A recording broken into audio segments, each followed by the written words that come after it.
Welcome to the Crystal Scar. This map emphasizes capturing and holding points. It is a fast-paced game where the average game length is about 20 minutes. Your champion starts at level 3, and you can allocate your skill points right now, so let's do that. If you notice, you start with 1375 gold down here. So to open the shop, hit P. The Crystal Scar. You notice there's the All Items tab, and over here is the Recommended tab. For now, let's start with the Recommended. Exit out. Now if you notice, immediately, I can't get out. There's a gate here, and it will not open up until 1 minute and 20 seconds. And there's a timer in the upper right corner of your screen. Something unique about the Dominion map is that it has a global aura. The aura here gives you increased ability resource regeneration, which is a fancy way of saying you get increased mana, energy, or fury on this map. And you gain experience passively. So if you notice right now, Ezreal is gaining some experience, slowly.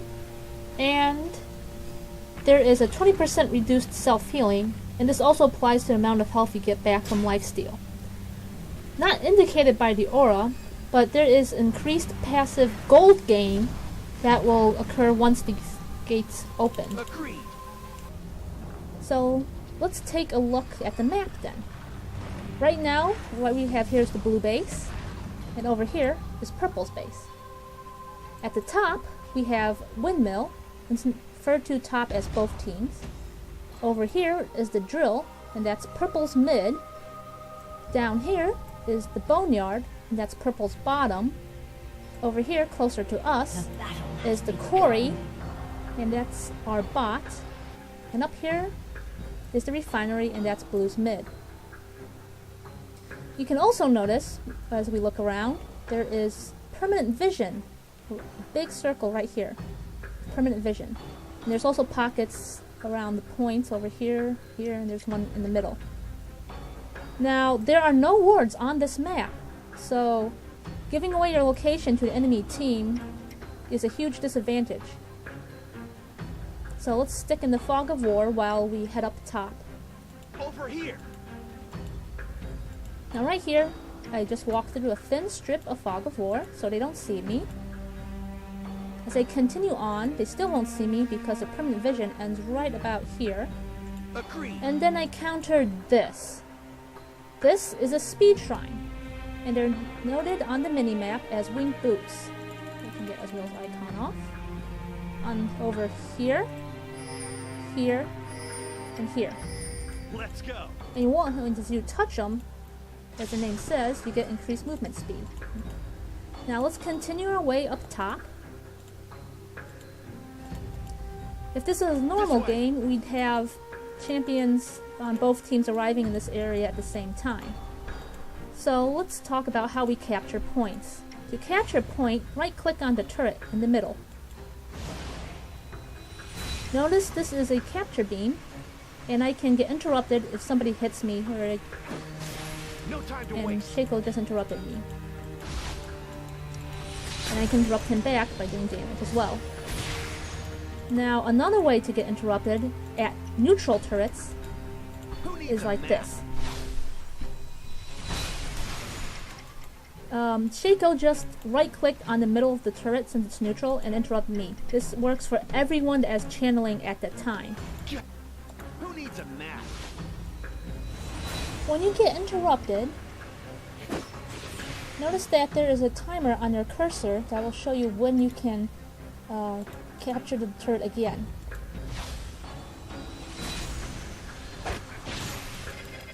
No time to waste. Got it. Okay. Now, at the beginning of Windmill, their fight is a lot of this clicking back and forth and interrupting each other. And poke. Careful. While this is going on, you can notice that this neutral turret reveals stealth. As you can see, Shaco's Jack in the Box is stealth, but I can see it. And I just saw him moving around. And this stealth reveal is for both teams as it is neutral. We'll go ahead and fill this box here.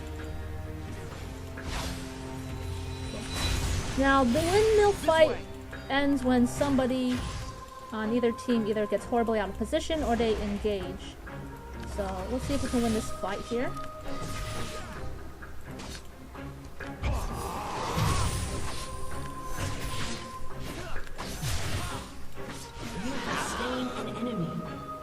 And now that we have won, notice while I'm capturing this, there's a progress bar at the bottom, and then the runes are lighting up as it goes along to show how long it takes to capture.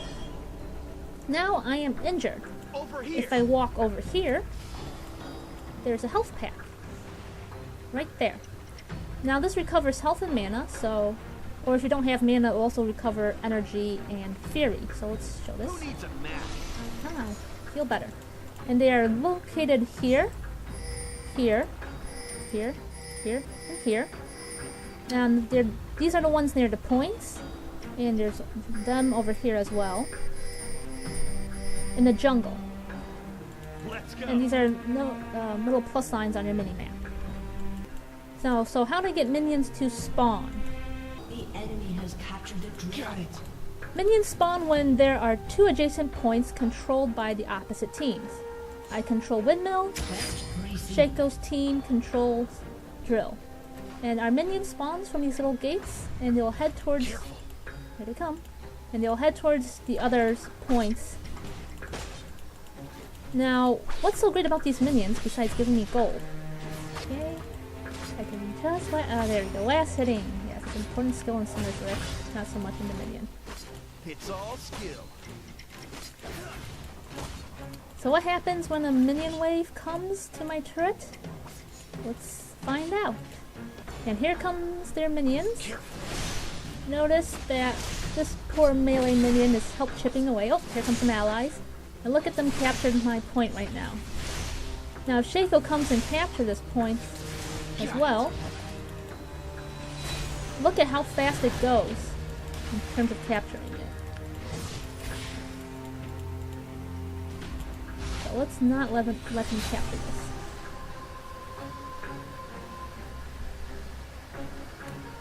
As you may have noticed right now, my Nexus health is ticking down. Reason? The enemy controls more points than I have right now. Shaco's team has 1 point under their control. I have no points under my control. And there are 4 neutral points left on the map. Now let's see if I can stop my Nexus health from bleeding away.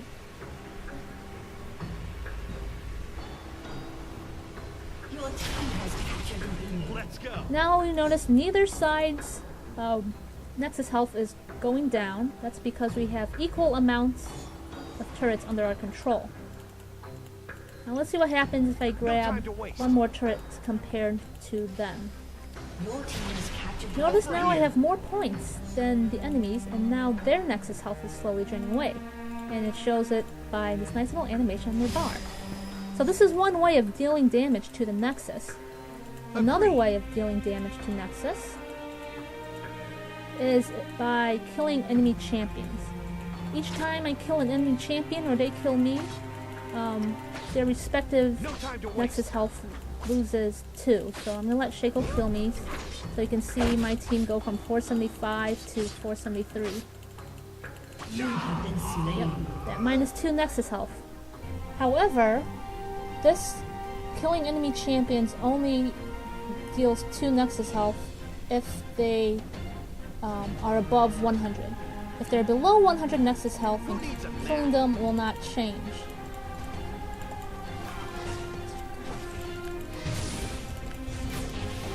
So after I kill Shaco, it should still be 98. You have slain an enemy. Yep. So the only way at this point is to control more points than your enemy to drain the rest of the way to victory. A third way, getting the Nexus health down, is by quests. If you may have noticed earlier, that snuck up somewhere, we got some quest objectives. If you notice on my mini-map, at the windmill, there's a shield icon, and there's 2 rings on my turret. And at the drill, there's a crossed sword on the mini-map, and there's also 2 rings on it. 2 rings are visual indicators that these are quest objectives.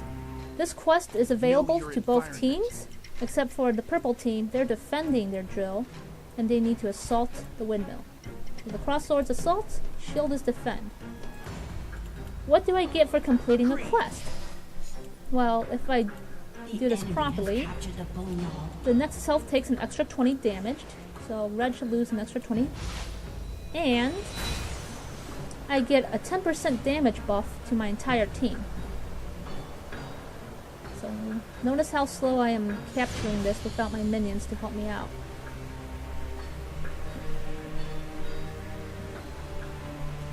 Your team has captured And there it is.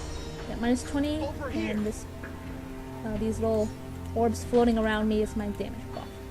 So let's head into the middle. In the middle over here are the storm shield buffs. There are 2 of them, one for your team. So blues on the left side, purples on the right side. I'm sorry I don't have this in colorblind mode. This way. And you cannot grab the enemy team's buff. And these buffs, when you do grab them, guess what? They're channeling, so you can get interrupted. So if Who Shaco needs a wants to come map? interrupt me, or I can interrupt Shaco while we're doing this. Here we go. So this is also another skirmish spot on who wants Agreed. the shields or not. So let's see what happens when I do get the shield buff.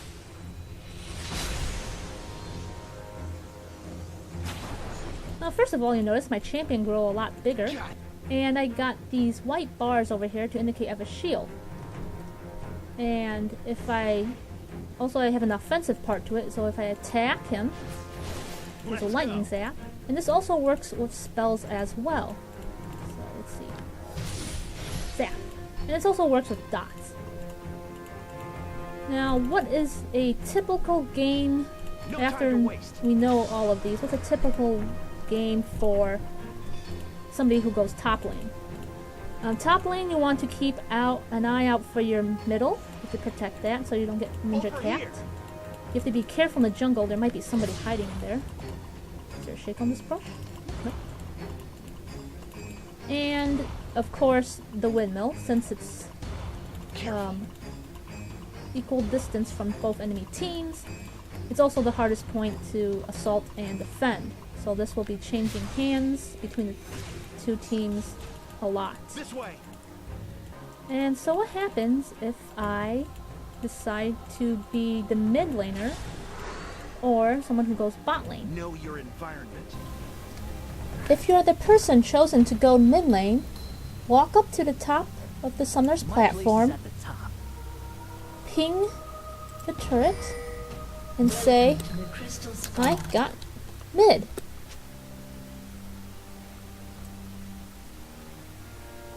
Or you want to be fancy, I got mid.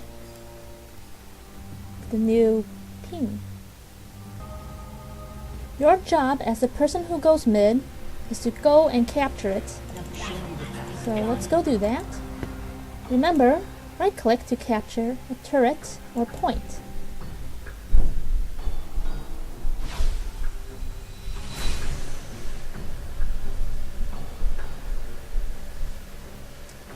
Afterwards, The enemy has head on towards the top and help out your teammates. captured the And to get there as quickly as possible, walk through the speed shrine.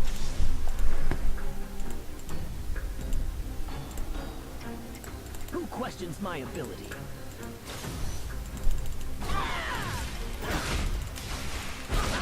And for the rest of the game, after this initial windmill fight, you will be treating this as the rest of the top laners. If you are the person chosen to go bot lane, head towards the bottom part of the summoner's platform, ping it, and say, I got bot. Or if you want to be fancy with the new ping system, do the I'm on my way. Now while we wait for the gates to open, let's discuss bottom lane strategy. What you want to do as the bot laner is to head on down and capture your point as soon as possible. From there, the enemy bot laner will also be the same, coming down their ramp and capturing their point. Once both points are capped, minions will start spawning, and your laning phase begins that is very similar to the top lane of Summoner's Rift. Except there's one crucial point, and that is you want to push your minion wave. The battle. So here I come down the ramp, capturing the bottom point by right-clicking on it. And then I can go and check out, hey, there's my enemy person, my rival. Your team has captured a Now, we want to stay on the top half of this lane. This is because there is a health pack that can spawn here. And whoever has control of that health pack gets the advantage in this lane.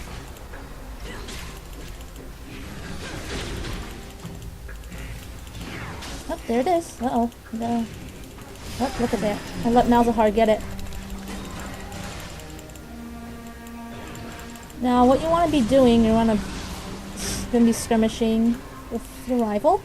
There are two major goals as your bot laner. You want to push your minion wave to the enemy turret, and at the same time, as you're also kind of defending your turret, so you don't want minion waves at your turret. So let's see what happens when Malzahar pushes his minions towards my turret. And just the minions alone. Look at them capture that. Or neutralizing it all by themselves. Malzahar isn't even coming close to doing it. And if I just left them alone like I did right now, they neutralize it by themselves. So I want to get my point back. Now, if I have my point neutralized and you cannot get it back alone, ask for help from your teammates from top lane and say, hey, I need help getting bottom lane back. If you are hurt or need to go back to town to shop, head on either in the Fog of War or into the brush and recall there, so the enemy bot laner does not know you have left the lane. Now let's see what happens when the game is close to being finished. To win a Dominion game, the enemy Nexus health must reach 0. And as we get closer to the end, the music matches it actually, and you'll hear these boom, boom, boom sounds. Here it goes.